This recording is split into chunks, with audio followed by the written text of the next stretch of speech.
30 bilyong piso ang kakailanganin ni incoming Department of Agriculture Secretary Emmanuel Manny Piñol upang tugunan ang epekto ng El Nino sa bansa. Ito ang balita ni Ray Pelayo.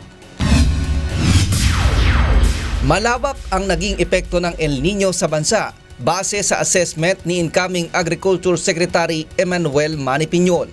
Sa programang Get It Straight with Daniel Razon, inihalin tulad niya ito sa naging pinsala sa agrikultura ng Bagyong Yolanda sa bansa noong 2013.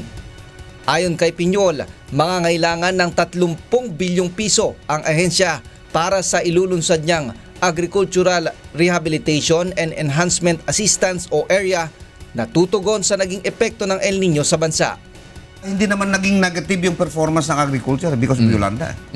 Indeed, thousands died, pero yung economic impact niya hindi ganun kalaki because hindi nag-negative yung agriculture. Tsaka isang section lang naman.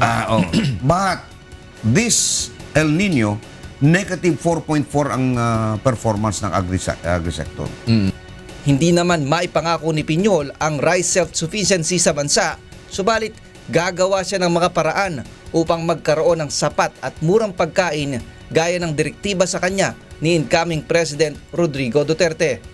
Isusulong din ng papasok na administrasyon ang pagpapataas pa ng teknolohiya sa pagsasaka at paghanap ng merkado para sa mga produkto. Nais din nilang maglaan ng pondo upang may mahiraman ang mga magsasaka.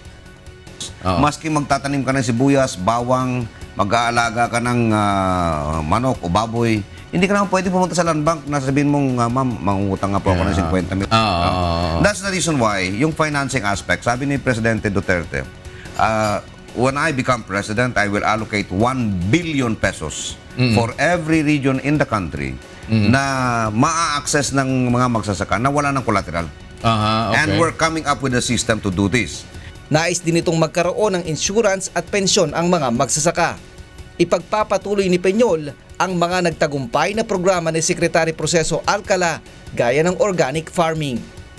Ray Pelayo, UNTV News Worldwide.